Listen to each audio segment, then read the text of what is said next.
The one thing I will say about CEMOS Auto is we've made a lot of changes to this over the years, a lot of nice updates, a lot of nice hardware updates.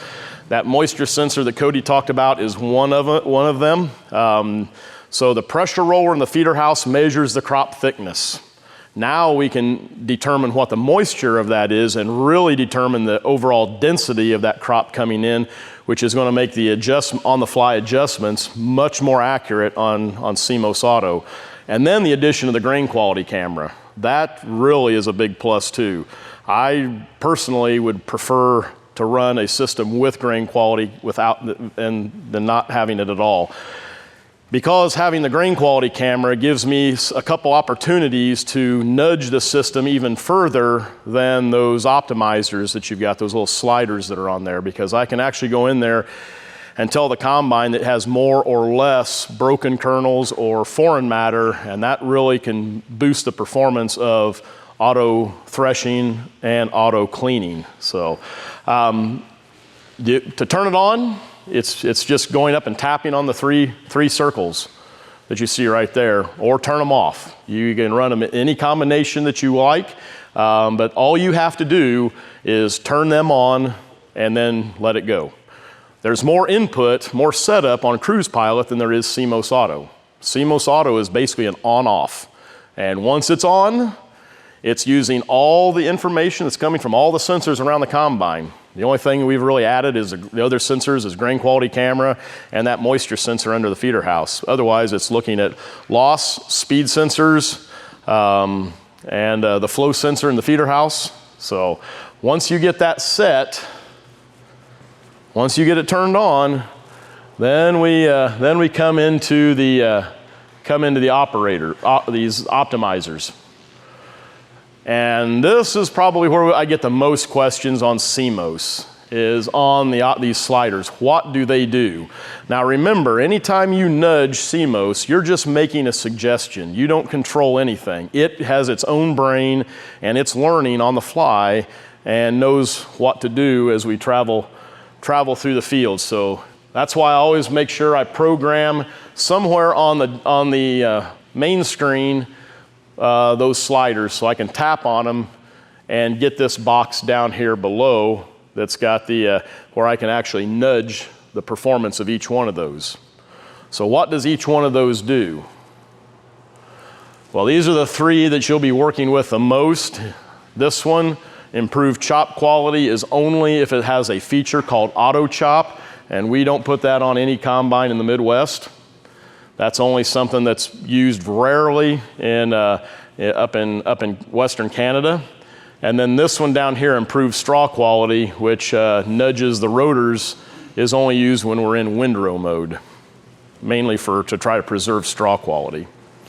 So these are the three that you'll work with primarily. If you only have auto separate and auto clean, well then you only get one, and that's this one right here. So improved grain cleanliness. So the top one, the grain quality one, has to do with the threshing speed. So that's going to adjust the speed of the cylinder, but it also will influence the concave. So whatever action it takes on the cylinder speed may result in a reaction on the concave, so it may have to adjust that. That's why it's a suggestion. You're not actually controlling it. These over here are your controls. And anytime you touch one of the rocker switches, or or on a yellow one, you make your adjustment on the console, it will override CEMOS, and that feature of CEMOS will shut off. So this is a suggestion that you want it. If you move the slider one to the left, you're suggesting that it do a gentler job on threshing by leading with cylinder speed, threshing speed. The next one down does the same thing, but it leads by concave gap, which may result also in a reaction on the cylinder. Depends on what it picks up on the loss sensors. It may also adjust the rotor speed as well. We don't have a slider for the rotor speed. It's influenced by these two right here, as well as cleaning. So it'll triangulate itself, if you will, inside the computer based on your suggestions and make those adjustments on the fly. Now, the reason why they're only suggestions is because one of the things that makes CEMOS Automatic unique is it's a self-learning system. It gets better over time. And that's why when we're in the cab of the combine and we try to make these adjustments down here, some of them I know don't have the patience and assume that they do control something, and within 15 to 20 seconds, if they don't see it respond, well, they're going to go in and do it again, nudge it again. Well, you really need to give it at least 5 minutes, because it's going to assess your suggestion. It's going to go through and analyze the situation in the background. It may go into learning mode, and some of you have seen that. Go into learning mode. Don't be afraid when all of a sudden your loss sensors go sky high.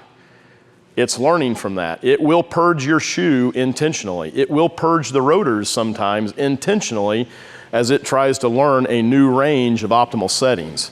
This is not a maintainer. That's what that machine out there uses.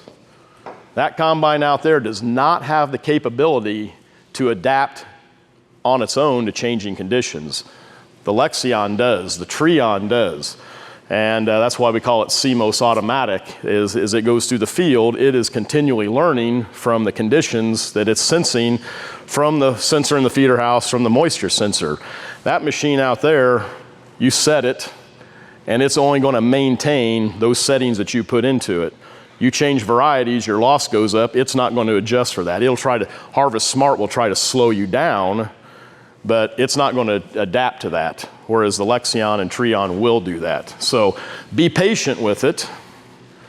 Don't be afraid when all of a sudden you see your cleaning shoe loss go way up, because it will happen. It's not as much loss as you think it is, but it does go into those learning modes, and you'll see that on these graphs right here. Whenever you see one of them gray out, and then all of a sudden your cleaning shoe, instead of blue, it turns gray, and then it shoots all the way up. And you'll probably see this A, when that happens, this A will turn into a green circle. And that's its learning mode. So it's trying to learn. You made a suggestion down here to improve grain cleanliness, and it's assessing that, and it's going into learning mode to try to make that adjustment or those adjustments and settings as accurate as possible. So those are some of the things that happen. We do occasionally get questions about the grain loss, but that's just normal on there. It's just trying to learn from as it's going through the field. Any questions? Those are the top things that we get asked about the most on CEMOS Auto and Cruise Pilot.